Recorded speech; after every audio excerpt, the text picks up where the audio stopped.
इसमें दिया है consider the frequency distribution table, table 14.3 example 4 chapter number 14। Chapter number 14 में एक फ्रीक्वेंसी डिस्ट्रीब्यूशन टेबल दे रखा है। मैं उसके हिसाब से पहले टेबल बना लेता हूँ यहाँ पर, फिर देखते हैं कि ये क्वेश्चन में हमसे पूछ क्या रहे हैं। तो इससे जो जस्ट पहले वाला है चैप्टर टेबल 14.3 एग्जांपल नंबर 4, ठीक है। तो ये मैं टेबल बना रहा हूँ जो पिछले चैप्टर में दे रखी है, उस टेबल के हिसाब से मुझे यहाँ प्रोबेबिलिटी फाइंड आउट करनी है। देखिए पहले तो टेबल देखते हैं इसकी क्या है।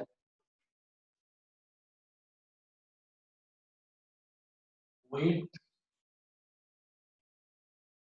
इन किलोग्राम, कुछ वेट्स हैं 31 to 35,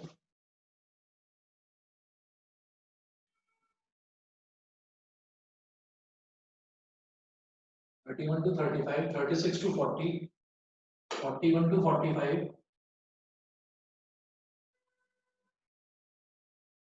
46 to 50,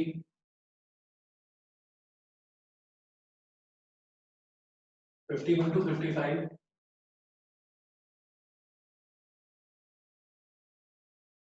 56 to 60, 61 to 65,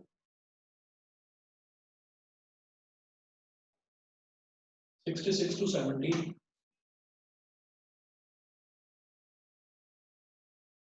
and lastly 71 to 75, 71 to 75। तो ये तो वेट्स दे रखे हैं स्टूडेंट्स के किलोग्राम में। फिर इधर दे रखा है नंबर ऑफ स्टूडेंट्स,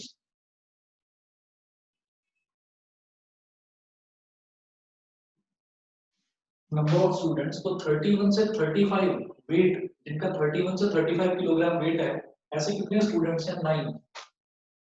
ऐसे 9 स्टूडेंट्स हैं। 36 टू 40, 36 किलोग्राम और 40 किलोग्राम के बीच में जिन स्टूडेंट्स का वेट है, ऐसे हैं 5 स्टूडेंट्स। 41 टू 45 वाले हैं 14 स्टूडेंट्स।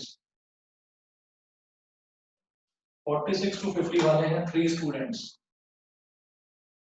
51 टू 55 वाले हैं 1। देन 2 2 और 1, 2 2 1 एंड 1। ये दे रखी है मेरे को फ्रीक्वेंसी डिस्ट्रीब्यूशन टेबल, ठीक है। तो ये टेबल तो मैंने देख लिया चैप्टर नंबर 14 से टेबल 14.3।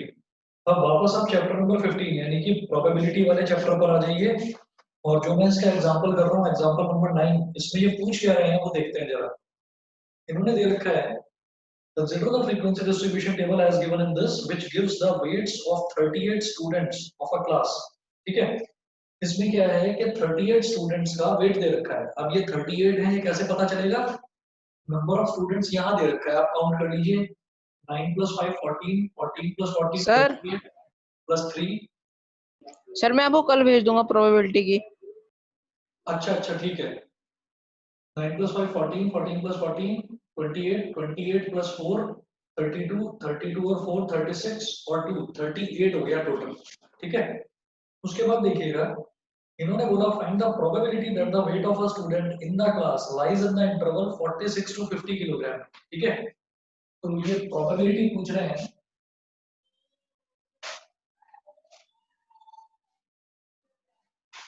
इसमें जरूरी नहीं है कि हर बार आप एक इवेंट मानेगी, वो मानना जरूरी नहीं है। तो देखिएगा इसमें probability that weight of a student, probability that weight of a student, weight of a student दिखाई दे रहा है सभी को? Yes, sir. Lies between, weight of a student lies between 46 and 50 kilogram, lies between 46 to 50 kilogram. तो ये probability क्या होगी? 46 से 50 किलोग्राम के बीच में कितने स्टूडेंट्स हैं? 46 से 50 किलोग्राम के बीच में स्टूडेंट्स हैं बेटा 3, और टोटल नंबर ऑफ स्टूडेंट्स कितने थे हमारे पास? 38। तो 3/38 हो गया। मुझे लगता है समझ गए होंगे आप लोग। क्लियर है? Yes sir. अब इसको जैसे 3/38 है, इसको आपको डेसिमल में निकालने की जरूरत नहीं है, 3/38 भी लिख सकते हो, कोई प्रॉब्लम नहीं है, ठीक है? ऐसे ही सेकंड पार्ट देखिए, give two events in this context, one having probability 0 and the other having probability 1, ठीक है?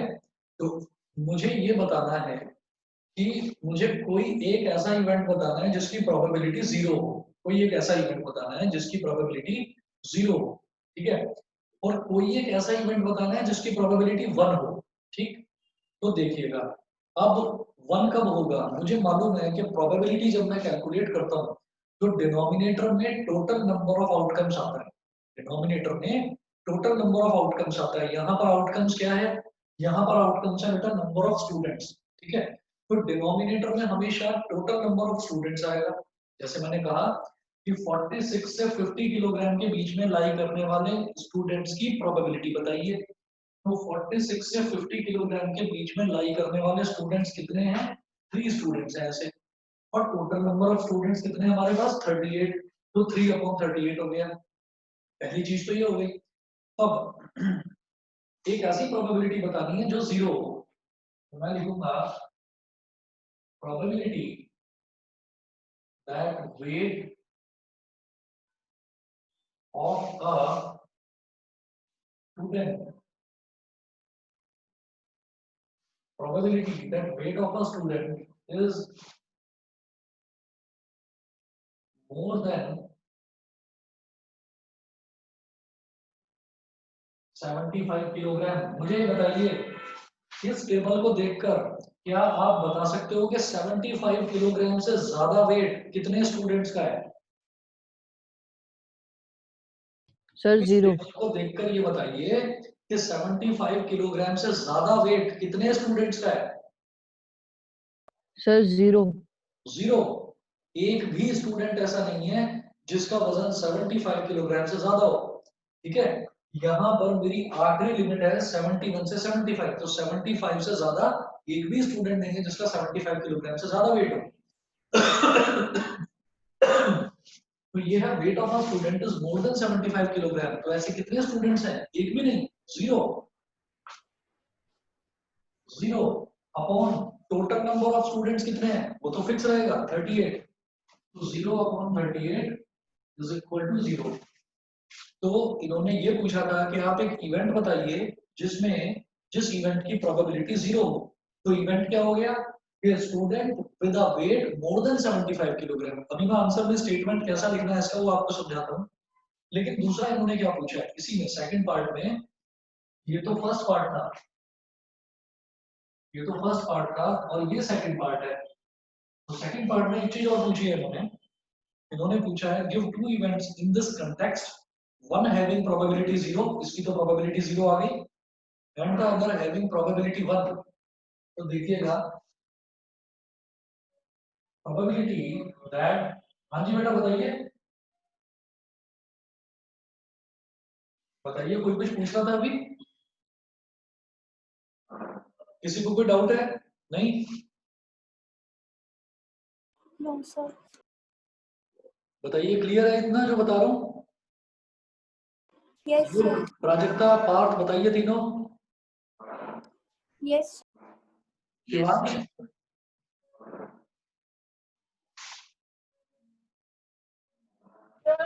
क्लियर है। चलिए ठीक है बेटा। अब देखिएगा ये है प्रोबेबिलिटी दैट, अब ब्रैकेट में लिख रहा हूं मैं, wait of a student lies between, wait of a student lies between, ये पूरी प्रोबेबिलिटी देख लो, पूरी टेबल देखिए, पूरी टेबल में मेरा जो डेटा है उसमें मुझे ये समझ में आता है कि 9th क्लास के 38 स्टूडेंट्स का डेटा दे रखा है। इस डेटा में ये दे रखा है कि 31 किलोग्राम से 75 किलोग्राम के बीच में ये सारे स्टूडेंट्स हैं। तो मैं ये लिखूंगा probability that weight of a student lies between 31 kilogram to 75 kilogram. ऐसे कितने स्टूडेंट्स हैं जिनका वजन, जिनका वेट 31 किलोग्राम से 75 किलोग्राम के बीच में लाई कर रहा है। कितने स्टूडेंट्स हैं बताइए जरा? 38. 38। 38। भाई सारे स्टूडेंट्स है ना, सारे ही स्टूडेंट्स हो गए इसका मतलब। ठीक, ये 31 से 75 के बीच में लाई करने वाले कितने स्टूडेंट्स हैं? सारे के सारे, मतलब 38। और अपॉन में तो हमेशा टोटल नंबर ऑफ स्टूडेंट्स आता ही है। तो बेटा ये हो जाएगा 38 अपॉन 38 इज इक्वल टू 1। तो ये वो प्रोबेबिलिटी हो गई जो 1 होगी। तो हम ये कहेंगे therefore an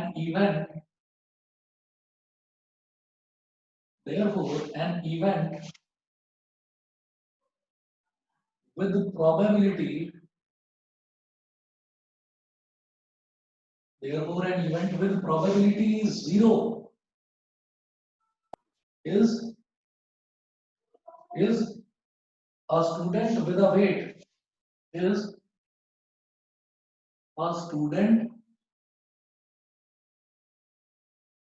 with a weight more than 75 kilogram. इसको इन्वर्टेड कॉमास में रखेंगे बेटा। इंदर क्लियर है ये चीज? A student Yes, sir.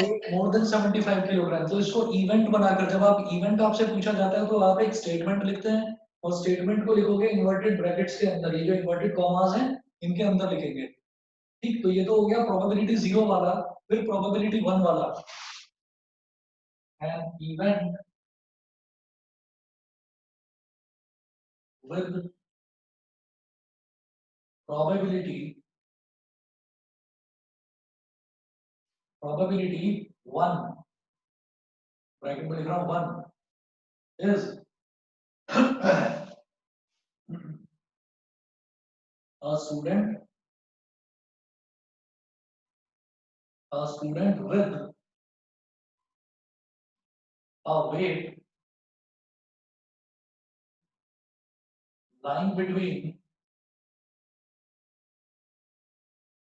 a weight lying between 31 to 75 kilograms। बताइए समझ गए? Yes, Yes, sir. sir. बच्चों को क्लियर ये चीज? Yes, sir. यहाँ सारा क्लियर है बेटा?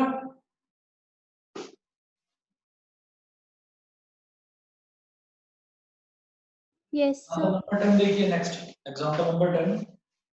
इसमें लिखा हुआ है 50 seeds were selected at random from each of 5 bags of seeds and were kept under standardized conditions favorable to germination। germination का मतलब seeds हैं जो मतलब जर्मिनेट होने वाले हैं। जर्मिनेट का मतलब क्या है कि seeds are going to get converted into plants, plants में डेवलप होने वाले हैं। तो उनको फेवरेबल कंडीशंस में रखा जाता है, टेम्परेचर वगैरह उनका ध्यान रखा जाता है ताकि सीड्स जो है वो खराब ना हो। अच्छा, after 20 days, the number of seeds which had germinated in each collection were counted and recorded as follows। ठीक है, तो एक टेबल दे रखी है यहाँ पर भी वो देखिएगा।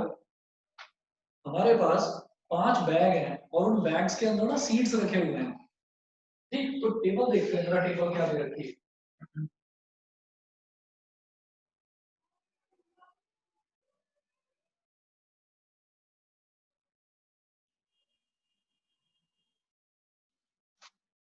यहाँ हो गया बैग और यहाँ हो गया नंबर ऑफ सीड्स germinated।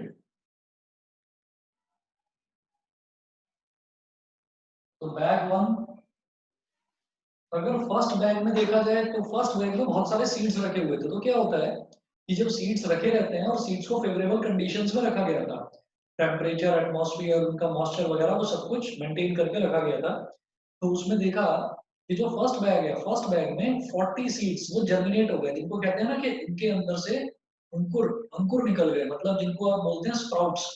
आपने देखा होगा ना, चने होते हैं उनको भिगो देते हैं तो उनमें से अंकुर निकलने लगते हैं, स्प्राउट्स बोलते हैं उनको। ठीक है, तो वो चीज है कि पहले बैग में कितने सीड्स जर्मिनेट हो गए 40। फिर दूसरे बैग में देखा गया तो दूसरे बैग में 48।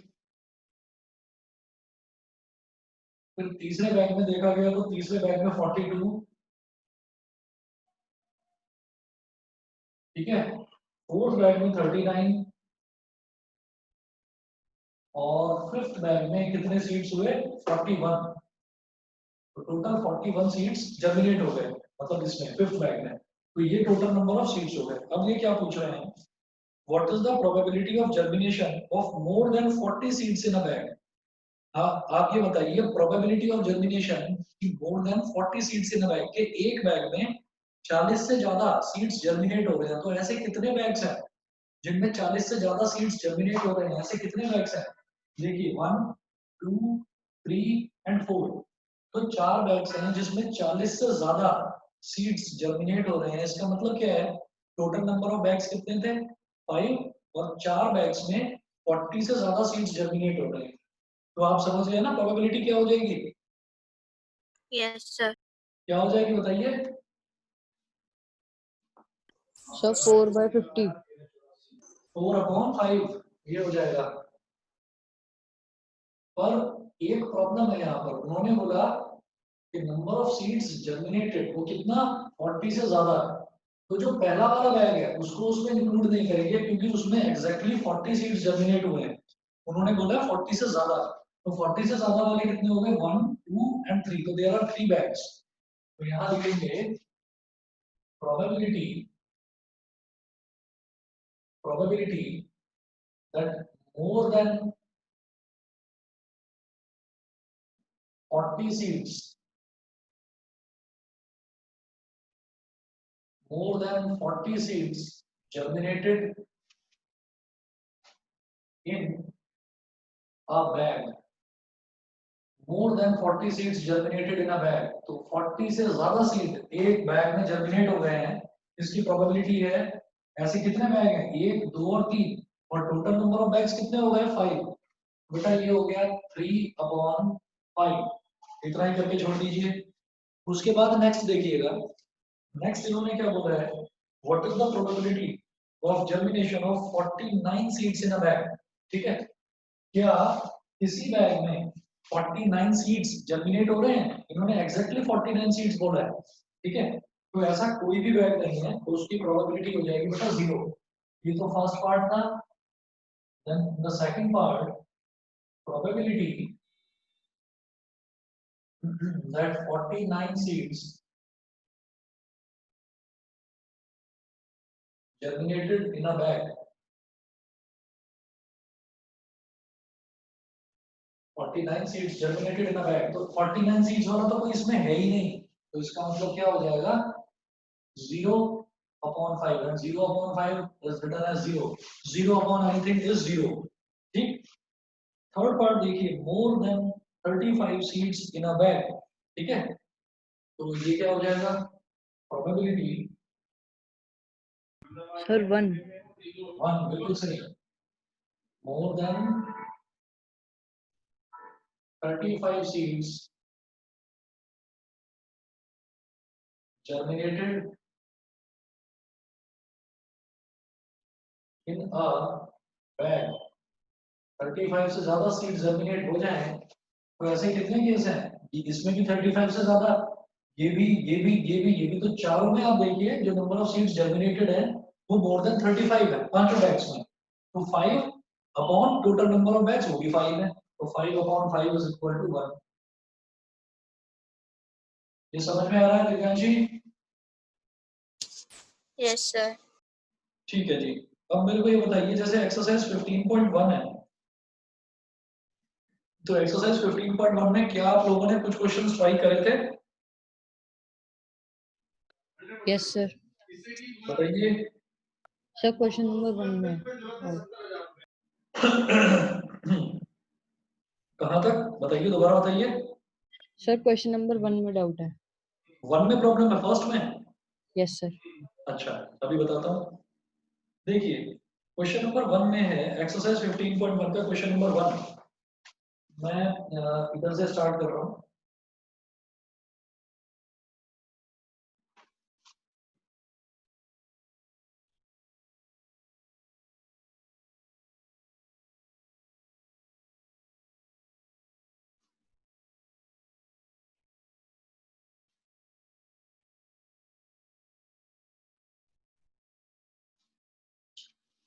देखिएगा, हम इसमें क्या लेकर चलेंगे। एक्सरसाइज 15.1 में क्वेश्चन नंबर 1 है, in a cricket match a batsman hits a boundary 6 times out of 30 balls she plays. ठीक है। अच्छा, एक लेडी है जो क्रिकेट खेल रही है और उसने क्या किया कि उसने 30 बॉल्स खेली और 30 बॉल्स में से उसने क्या करा, उसने 6 बारी बॉल जो है वो बाउंड्री के पार चली गई। अब या तो वो मतलब 4 है या फिर वो 6 है, that is a different thing. मतलब बॉल ने बाउंड्री को टच करा 30 में से 6 बारी। Find the probability that she did not hit a boundary. तो हम ये करेंगे एक्सरसाइज 15.1 का जो ये क्वेश्चन नंबर 1 है, इसमें ये है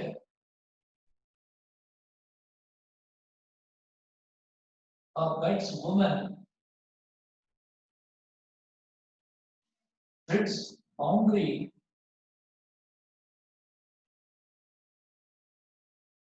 6 times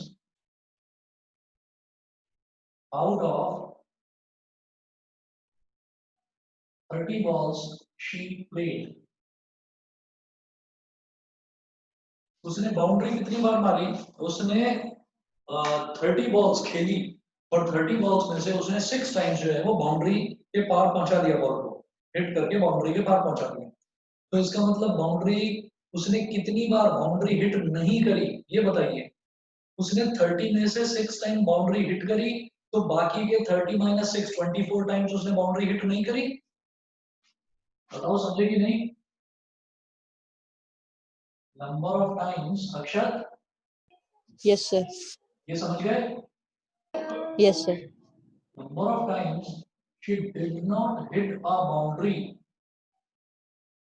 ऐसे कितनी बारी हुआ कि वो बाउंड्री हिट नहीं कर पाई। हमने बता दिया कि 30 में से 6 टाइम्स उसने बाउंड्री हिट करी, तो 30 माइनस 6 यानी कि 24 टाइम्स बाउंड्री हिट नहीं करी। She did not hit a boundary is equal to 30 minus 6। 30 minus 6 is equal to हो गया 24 टाइम्स। तो 24 बार ऐसा हुआ कि बाउंड्री हिट नहीं कर पाई। अब probability that she did not hit a boundary, तो कितनी बार ऐसा हुआ कि बाउंड्री हिट नहीं कर पाई? 24 टाइम्स। एंड कितनी बार उसने बॉल खेली? 30 टाइम्स। तो total number of balls played 30 and out of that 24 times she did not hit a boundary. तो 24 अपॉन 30, ये समझ में आया कि नहीं? Yes, sir. बताइए, प्राजक्ता क्लियर है बेटा?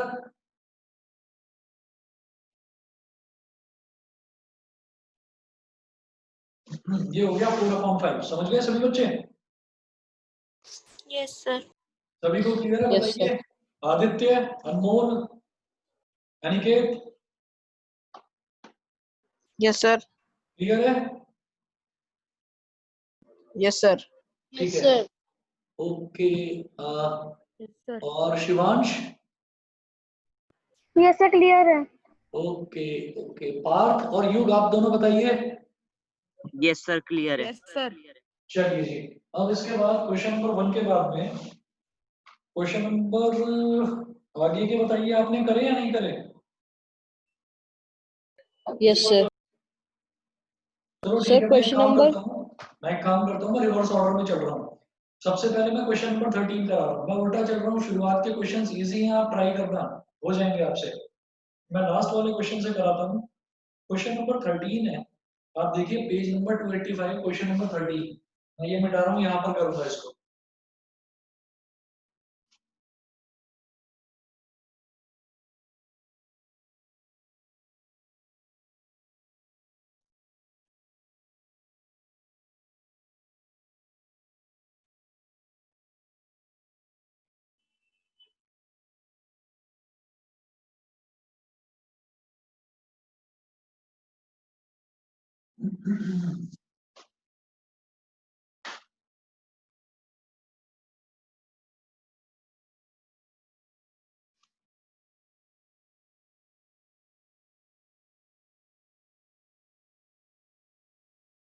Question number 13।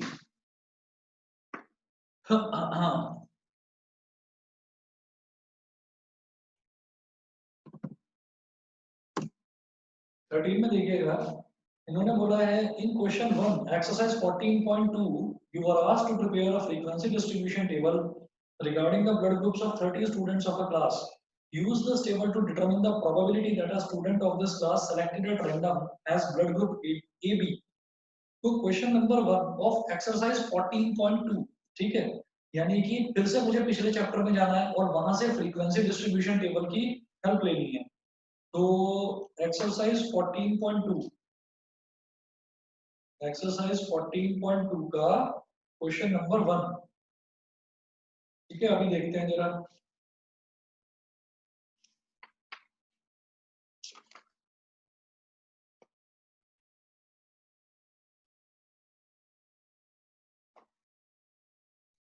एक मिनट,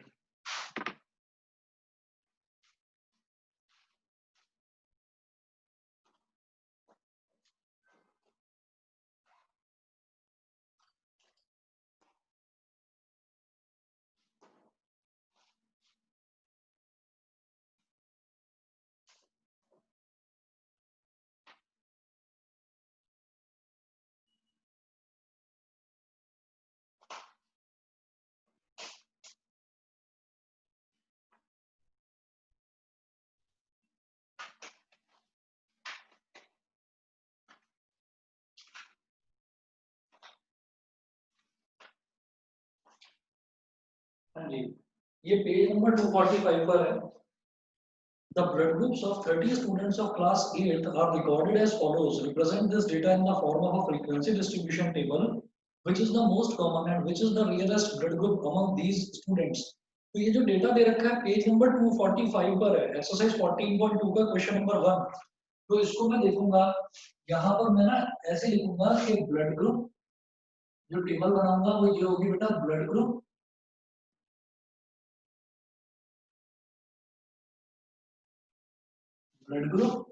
और यहाँ पर है नंबर ऑफ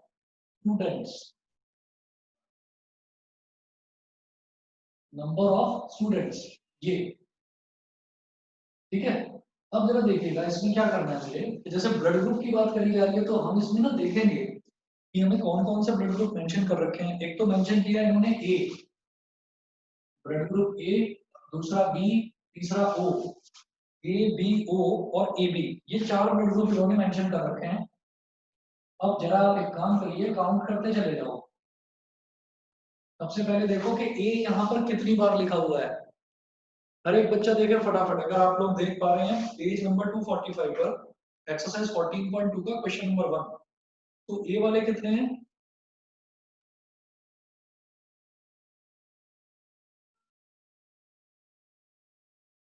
बताना, ए वाले कितने हैं बेटा? आप एक बार चेक करो, मेरे हिसाब से 9 है। फिर बी वाले चेक करिए, बी वाले काउंट करो।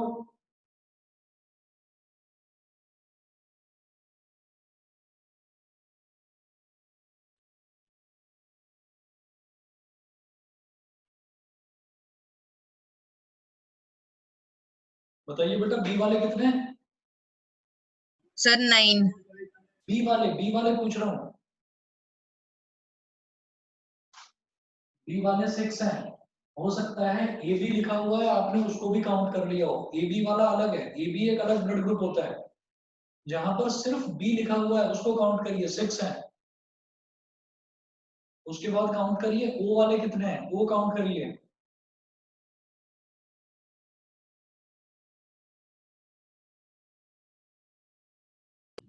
सर 12। सर 12। ओ वाले 12 है, बिल्कुल ठीक है। फिर उसके बाद ए बी वाले काउंट करिए। सर 3।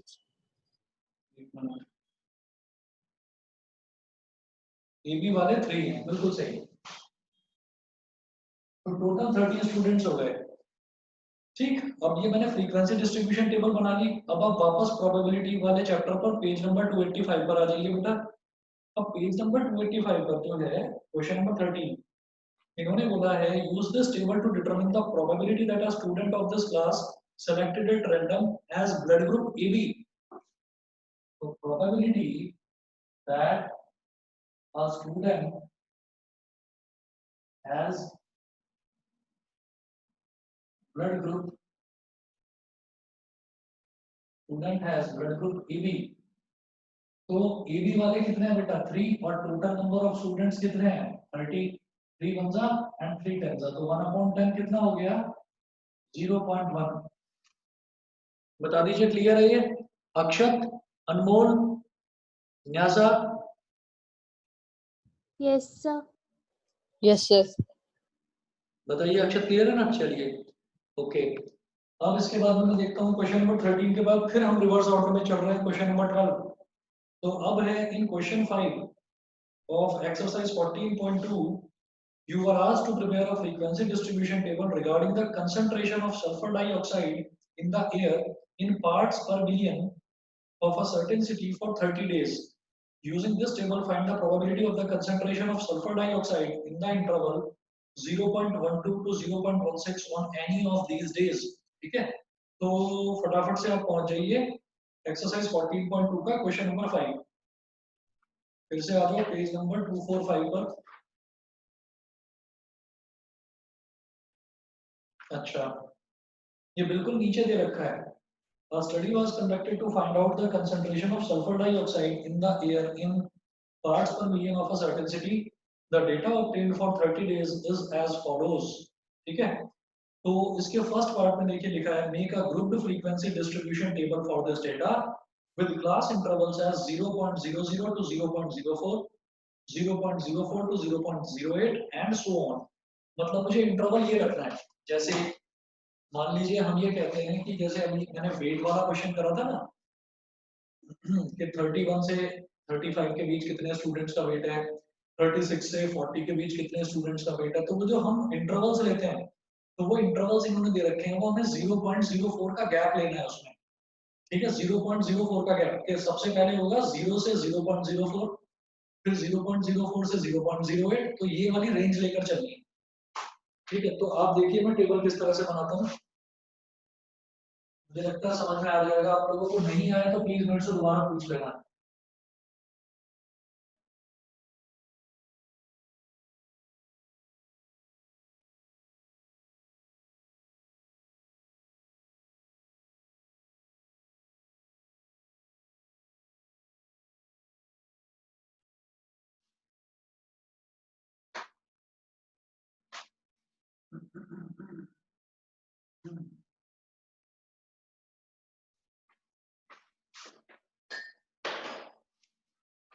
देखिए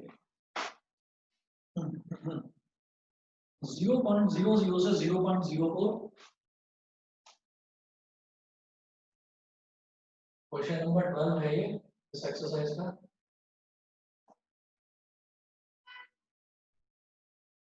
यहाँ पर मैं लिखूंगा कंसंट्रेशन ऑफ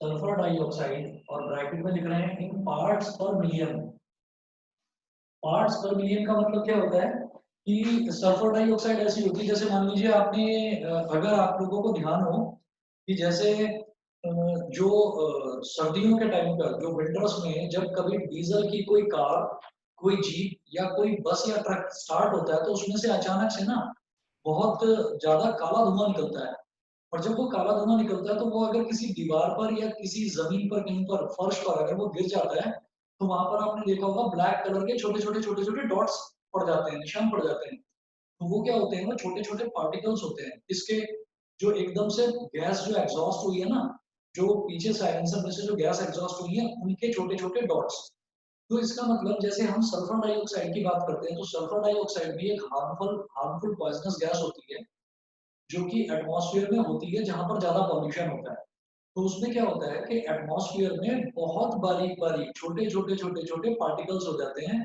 उस गैस के तो ये बोल रहे हैं कि पार्ट्स पर मिलियन मतलब कि पर मिलियन के 1 मिलियन में 1 मिलियन अगर गैस के अगर 1 मिलियन एटमॉस्फेयर में गैस के पार्टिकल्स को देखा जाए उनका सैंपल लिया जाए तो 1 मिलियन सैंपल में सल्फर डाइऑक्साइड के कितने पार्टिकल्स हैं अगर 1 मिलियन पार्टिकल्स ले लिए जाएं एटमॉस्फेरिक गैसेस के, उसमें oxygen, carbon dioxide, nitrogen, sulphur dioxide सब कुछ है, तो वो पूछ रहे हैं 1 मिलियन में कितने पार्टिकल्स। तो बेसिकली ये पार्टिकल्स हैं जो उन्होंने बोला है कि एटमॉस्फेयर में पार्टिकल्स हैं कितने, उसकी रेंज लेनी है 0.00 से 0.04, फिर 0.04 से 0.08, फिर 0.08 से 0.12, 0.04 का गैप लेना है बस, 0.12 से 0.16, देन 0.16 से 0.20। ठीक है, तो मैंने चलिए यहाँ तक ले लिया है और मैं देखता हूँ कि इसमें कितना डेटा दे रखा है। इसमें सबसे बड़ी जो वैल्यू मेरे को दे रखी है ना, ये जो इतना सारा डेटा दिया है, और ये डेटा दे रखा है मेरे को 30 दिनों का डेटा है, 30 डेज का डेटा है। तो इसमें एक वैल्यू बेटा 0.22 भी दे रखी है, तो इसका मतलब मैं इससे भी बड़ी एक रेंज लूंगा 0.20 से 0.24। अब सवाल ये उठता है कि 0.04 वाला अगर कोई मेरे पास डेटा आता है तो मैं उसको यहाँ पर लूंगा या मैं यहाँ पर लूंगा। ठीक है, तो हम क्या देखते हैं, हमेशा हमेशा हम इसको लेकर चलते हैं, जो शुरुआत वाला है वो क्या है 0.00। 0.00 को तो मैं कहीं और नहीं ले सकता, 0.00 को तो पहले वाले डेटा में लेना पड़ेगा, क्योंकि ये कहीं और तो दे नहीं रखा है, सिर्फ पहले डेटा में है 0.00, तो इसका मतलब इसको तो मुझे यही लेना पड़ेगा। इसका मतलब क्या है कि मैं लोअर लिमिट को हमेशा इंक्लूड करूंगा और अपर लिमिट को हमेशा एक्सक्लूड कर दूंगा। मतलब 0 वाले को तो इस रेंज में लेंगे, लेकिन 0.04 को इस रेंज में नहीं लेंगे, इस रेंज में लेंगे। लोअर लिमिट को हमेशा इंक्लूड करते हैं और अपर लिमिट को हमेशा एक्सक्लूड करते हैं। ये सभी बच्चों को समझ में आ गया कि नहीं? Yes, ये sir. सभी बच्चों को समझ में आ गया नहीं? आप देखिए Yes, sir. जैसे 0.08 यहाँ पर है, तो दिस इज अपर लिमिट, इसको तो मैं एक्सक्लूड कर दूंगा। 0.08 वाला अगर कोई है तो उसको यहाँ नहीं लूंगा, उसको यहाँ लूंगा। जो मेरे को डेटा लेना होता है वो मैं लोअर लिमिट वाला लेता हूँ, अपर लिमिट वाला नहीं लेता। क्लियर है सभी को? Yes, sir. और जो बीच में डेटा लाई कर रहा है उसकी तो कोई बात ही नहीं है, वो तो बीच में मेरे को लेना ही है, उसमें तो कोई प्रॉब्लम ही नहीं है।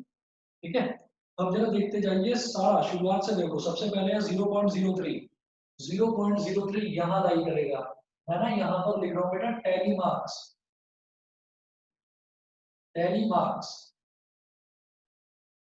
TALLY। शायद मुझे लगता है आप लोगों ने सुन रखा होगा ये टैली मार्क्स।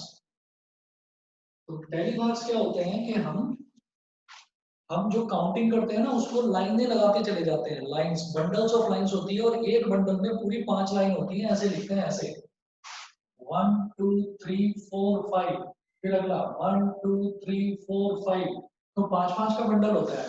तो फिर मुझे काउंट करने में आसानी रहती है कि अगर मान लीजिए 5 है मेरे, अगर मान लीजिए 3 बंडल्स हैं तो मैं सीधा सीधा कह दूंगा कि ये 15 हो गया। तो जरा देखिए सबसे पहले 0.03, तो it will lie in this interval, तो यहाँ पर एक लाइन लगा दीजिए। फिर अगला 0.08, तो 0.08 को मैं अपर लिमिट में नहीं लेता हूँ बेटा, लोअर लिमिट में लेता हूँ, तो यहाँ पर एक लाइन लगा दीजिए ऐसे, एक स्ट्रेट लाइन खींच दीजिए। किसी भी बच्चे को ना समझ में आए प्लीज पूछ लेना मेरे से। फिर अगला फिर से है 0.08, तो अब एक लाइन और लगा देंगे। फिर अगला डेटा है बेटा 0.09, तो वो इस वाली रेंज में लाई करेगा, तो एक लाइन और लगा देंगे। फिर अगला है 0.04, तो 0.04 यहाँ नहीं लेंगे, अपर लिमिट में नहीं लेते, लोअर लिमिट में लेते हैं, तो यहाँ पर एक लाइन लगा देंगे। फिर अगला है 0.17, तो 0.17 0.16 और 0.20 के बीच में लाई करेगा, तो एक लाइन यहाँ लगा देंगे। ये मेरी पहली वाली रो कंप्लीट हो गई। ये आप देख रहे हैं ना क्वेश्चन, ये है क्वेश्चन, तो इसमें ये मेरी पहली वाली रो कंप्लीट हो गई, मैं ये देखता चल रहा हूँ। बताइए सभी बच्चों को समझ में आ रहा है जो मैं बोल रहा हूँ? Yes, sir. Yes, sir. ठीक है, अब उसके बाद अगला देखिए, अगला है 0.16, तो 0.16 देखो यहाँ भी है यहाँ भी है, लेकिन मैं लोअर में लेता हूँ हमेशा, अपर में नहीं लेता, तो एक लाइन यहाँ लगा देंगे। फिर अगला है 0.05, तो 0.05 इस वाले इंटरवल में लाई करेगा, 0.04 से 0.08, तो 0.05 इन दोनों के बीच में लाई करेगा, तो एक लाइन यहाँ लगा दी। फिर अगला 0.02, 0.02 फर्स्ट वाले में लाई करेगा, ये हो गया।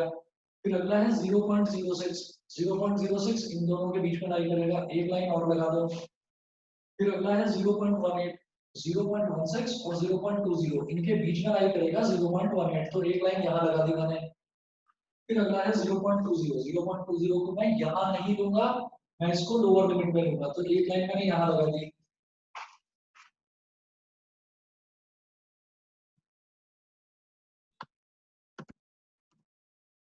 चलिए जी, उसके बाद देखिएगा ये मेरी सेकंड रो भी कंप्लीट हो गई। यहाँ तक सब बच्चों को क्लियर है कि नहीं बताइए? Yes sir. अंदर यस सर। समझ रहे हो या दोबारा बताऊं? यस सर, क्लियर है। क्लियर है? आप बताइए न्यासा यस सर। और दिव्यांशी, Yes, sir. Clear. युग और पार्थ, तुम दोनों बताओ। आदित्य, चलिए लगता है आवाज नहीं आ रही उन लोगों को। चलिए तो दो रो हो गई कंप्लीट। फिर अगला देखिए 0.11, तो 0.11 कहाँ लाई करेगा? इस वाली रेंज यस में, सर। तो एक लाइन और लगा दीजिए। ओके, एक लाइन यहाँ लगा दी। फिर थर्ड रो पर आ गया हूँ मैं, थर्ड रो में, ठीक है, तो 0.08 है अगला। 0.08 को मैं इस वाले में लूंगा, तो अब आप देखो चार लाइनें हो गई, तो पांचवी लाइन को ऐसे लगाते हैं, ठीक है, तो ये 5 लाइन का एक बंडल कंप्लीट हो गया मेरा। फिर अगला है 0.12, 0.12 कहाँ लाइन करेगा? इसमें नहीं लेंगे, इसमें लोअर वाले में लेते हैं, तो यहाँ एक लाइन लगा दो। फिर अगला है बेटा 0.13, तो 0.12 से 0.16 के बीच में लाइन करेगा, 0.13 यहाँ हो गया। फिर अगला 0.22, 0.22, 0.20 और 0.24 के बीच में लाई करेगा, तो एक लाइन यहाँ लगा दी। फिर है 0.07, 0.07 इसमें लाई करेगा, तो यहाँ एक लाइन लगा दी। फिर है, ये मेरा थर्ड रो हो गया बेटा कंप्लीट। अब मैं आऊँ फोर्थ रो पर। 0.08 कहाँ होगा? 0.08 को यहाँ तो नहीं लेंगे, इसमें लेंगे, तो अब एक नई लाइन लगा दी। फिर 0.01 इसके और इसके बीच में लाई करेगा, तो एक लाइन यहाँ लगा दी। फिर 0.10, 0.08 और 0.12 के बीच में लाई करेगा, तो एक लाइन और लगा दी यहाँ। फिर है 0.06, 0.04 और 0.08 के बीच में लाई करेगा, चार लाइन हो चुकी है, पांचवी लाइन ऐसे। फिर है 0.09, 0.08 और 0.12 के बीच में लाई करेगा, तो एक लाइन यहाँ लगा दी। फिर है 0.18, 0.16 और 0.20 के बीच में लाई करेगा, तो यहाँ एक लाइन लगा दी। तो अब मेरी चार रोज कंप्लीट हो चुकी है। पांचवी रो में पहला एलिमेंट देखिए क्या है? 0.11, 0.11, 0.08 और 0.12 के बीच में लाई करेगा, यहाँ पर चौथी लाइन लगा दो। फिर है 0.07, 0.04, 0.08 के बीच में लाई करेगा, एक लाइन यहाँ लगाओ। 0.05, 0.04 और 0.08 के बीच में लाई करेगा, 0.05 तो एक लाइन और लगाओ। 0.05 हो गया था, 07 हो गया। 0.01, वो देखिए 0.01 कहाँ लाई करेगा? इस वाले में, एक लाइन यहाँ लगाओ। और फिर लास्ट में 0.04, तो वो यहीं पर लाई करेगा, ठीक है। ये जो टेली मार्क्स हैं, इससे मैं क्या बोलूंगा? नंबर ऑफ डेज, यानी कि अब मेरी फ्रीक्वेंसी निकल जाएगी, कितने? 1 2 3 4, तो लिखिए यहाँ पर 4, यहाँ ये 5 का एक बंडल, 5 और 3 8, ये हो गया 8, 5 + 4 ये हो गया 9, ये हो गया 2, ये हो गया 4 और ये हो गया 2। काउंट कर लो, 4 + 8 12, 12 और 9 21 और 2 23 और 4 27 और 2 29। इसका मतलब कहीं एक जगह मैंने कुछ गड़बड़ करी है, कोई एक डेटा शायद मिस हो गया। मुझे लग रहा है शायद यहाँ वाले में मैं थोड़ा सा भूला था, 0.07 वाले में, इस वाले में। इसका एक बार काउंट कर देता हूँ मैं। लास्ट वाली रो में गड़बड़ होती है शायद, 0.07, 0.05, 0.07, तो यहाँ पर 3 होती है, 3 आ रहे हैं, यहाँ पर 3 आ रहे हैं।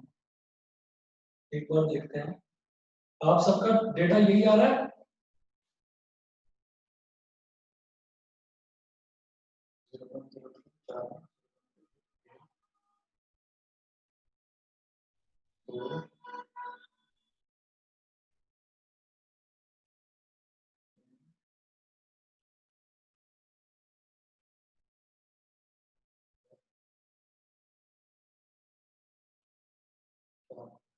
पहला वाला तो ठीक है, फिर दूसरा देखते हैं 0.04 से 0.08।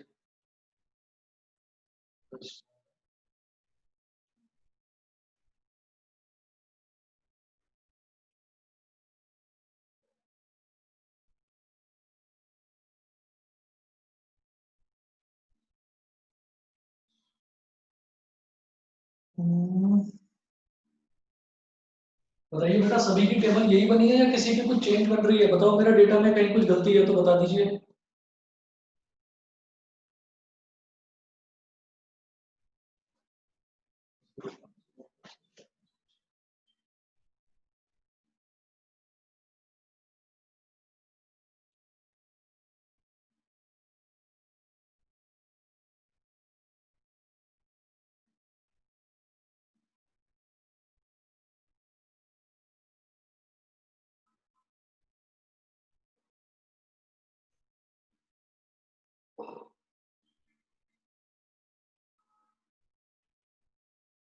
यहाँ गलती हुई है बेटा, ये वाले में, इसमें 9 है, इसमें 9 है। अब देख लीजिए, 4 + 9 13, 13 + 9 22 और 2 24 और 4 28 और 2 30, ये टोटल 30 हो गया। ठीक है, अब आप वेरीफाई कर लेना यहाँ पर गलती हुई थी। ठीक है, पहले ये बताइए यहाँ तक सबको क्लियर है तो आगे बढ़ूँ मैं। Yes, sir. इसके बाद बेटा वापस मैं ओरिजिनल क्वेश्चन पर आ रहा हूँ। ओरिजिनल क्वेश्चन हमारा पेज नंबर 285 पर था। अब देखिए, सारी मेहनत तो इसमें थी जो हमने फ्रीक्वेंसी डिस्ट्रीब्यूशन की टेबल बनाई। उसके बाद using this table, find the probability of the concentration of sulfur dioxide in the interval 0.12 to 0.16 on any of these days। ठीक है, तो probability ये वाली बतानी है, 0.12 से 0.16 वाली। तो ऐसे कितने दिन हैं 30 डेज में से, ऐसे कितने दिन हैं जिस दिन सल्फर डाइऑक्साइड का एटमॉस्फेयर में कंसंट्रेशन 0.12 से 0.16 के बीच में पाया जाता है। दोबारा बताता हूं मैं कि 30 डेज में से ऐसे कितने डेज हैं जिनमें एटमॉस्फेयर में सल्फर डाइऑक्साइड का कंसंट्रेशन 0.12 से 0.16 के बीच में लाई करता है। तो ऐसे कितने डेज हैं? हमने देख लिया नंबर ऑफ डेज ऐसे कितने हैं, 2 दिन है ऐसे। ठीक है, and total number of days कितने हैं? 30। 2/30. 2/30, बिल्कुल सही। रिक्वायर्ड प्रोबेबिलिटी आ गई हमारी 2/30। सर इसका मतलब 15 है प्रोबेबिलिटी। 2/30 तो 1/15 हो गई। 1/15 समझ गए? Yes sir. तो देखिएगा, ये हो गया प्रोबेबिलिटी, और लिखने का तरीका होता है बस। तो क्या जो क्वेश्चन पे लिखा हुआ है उसी से आप लिख लीजिएगा। Probability that concentration of sulphur dioxide is between 0.12 0.12 to 0.16 in any of these days। ये कितना हो जाएगा बेटा? 2/30, 1/15। बताइए सभी को क्लियर है? Yes sir. ठीक है, अक्षत क्लियर है? दिव्यांशी? Yes sir. ठीक है बेटा, यस सर। ओके। उसके बाद आप वापस आइए, अब वापस रिवर्स ऑर्डर में चल रहे हैं हम। तो क्वेश्चन नंबर 11 है, 11 bags of wheat flour each marked 5 kilogram actually contained the following weights of flour in kilogram। तो हमने ना 11 जो बैग हैं, 11 बैग्स को स्टडी करा। उन 11 बैग्स में क्या था कि उन 11 बैग्स पर सबके ऊपर 5 kilogram 5 kilogram 5 kilogram 5 kilogram 5 kilogram के मार्क लगे हुए थे सभी बैग्स पर। लेकिन जब उनमें एक्चुअली हमने उनका वेट मेजर करा तो उनमें कितना कितना फ्लोर यानी कि कितना कितना आटा निकला उसमें। पहले वाले में निकला 4.97 किलोग्राम, दूसरे में निकला 5.05 किलोग्राम, तीसरे में निकला 5.08 किलोग्राम, मतलब थोड़ा बहुत कम ज्यादा निकल रहा है। तो find the probability that any of these bags chosen at random contains more than 5 kilogram of flour। तो इसको आप सीधे सीधे देख सकते हो, देखो कितने बैग्स हैं, पहले तो बैग्स काउंट करो आप, 11 बैग्स हैं, 5 किलो से ज्यादा, कितने बैग्स हैं जिनमें 5 किलो से ज्यादा निकल रहा है आटा? 5.05, 1, सर 7। 5.08, 5.03, 1, 2, 3, 4, 5, 6 और 7, 5 किलोग्राम से ज्यादा आटा जिसमें निकल रहा है, ऐसे 7 बैग्स हैं। तो any of these bags chosen at random contains more than 5 kilogram of flour.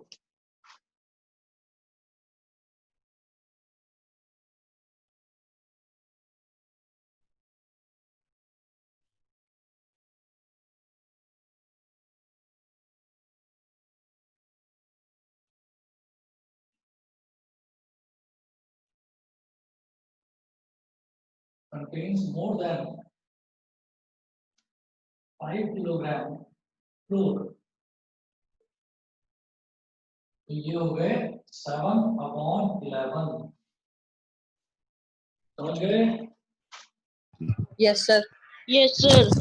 ठीक है जी। उसके बाद जो ये है आपका क्वेश्चन नंबर 9 और क्वेश्चन नंबर 10, ये एग्जाम में पूछने वाला नहीं है, एक्टिविटी बेस्ड क्वेश्चंस हैं। क्वेश्चन नंबर 8 से लेकर और क्वेश्चन नंबर 1 तक मेरे हिसाब से आप लोग कर सकते हैं। एक्सरसाइज 15.1 का क्वेश्चन नंबर 1 से क्वेश्चन नंबर 8 तक, बस ये 8 क्वेश्चन है। आप ये समझ लीजिए, ये 8 क्वेश्चन करते ही आपका एक चैप्टर निपट जाएगा, प्रोबेबिलिटी का आपका एक ही चैप्टर निपट जाएगा। तो अगर आप आज ही बैठ सकते हो तो आज कर लो, कल बैठ सकते हो तो कल बैठकर, आपको ज्यादा से ज्यादा आधा घंटा या 1 घंटा लगेगा। आप बैठकर ये 8 क्वेश्चन फिनिश करो, आपका पूरा एक चैप्टर फिनिश हो जाएगा। ये स्टैटिस्टिक्स और प्रोबेबिलिटी में कराना इसीलिए चाह रहा हूँ, मैं चाहता हूँ कि कम से कम 1 या 2 चैप्टर फिनिश हो, तो आपको भी लगेगा कि हाँ थोड़ा सा अमाउंट हमारा फिनिश हो रहा है। तो ये करके देखना, मेरा ये सजेशन है, आप लोग आज ही इसको कर लें तो अच्छा लगेगा। ठीक है, तो ये कर लिया। सर हाँ जी बताइए। सर मुझे क्वेश्चन नंबर 4 में बस छोटा सा डाउट है। बताओ बताओ। सर क्वेश्चन नंबर 4 का आंसर 0.36 होगा? Question number sir 4. बुक में If the three coins अलग are है। simultaneously tossed again, compute the probability of 2 heads coming up.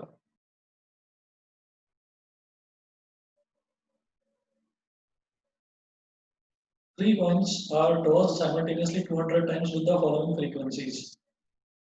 If 3 coins are simultaneously tossed again, compute the probability of 2 heads coming up.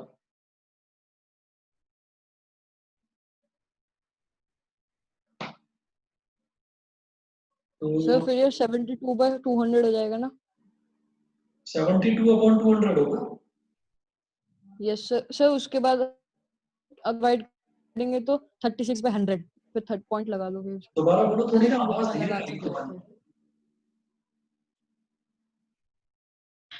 Sir मैं कह रहा था कि 72/200 हो जाएगा, उसके बाद वो डिवाइड करेंगे तो 36/100 हो जाएगा, तो सर पॉइंट लग जाएगा फिर।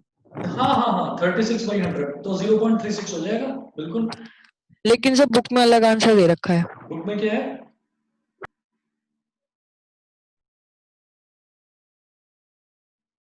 मैं देखता हूँ एक बार। सर 9/25।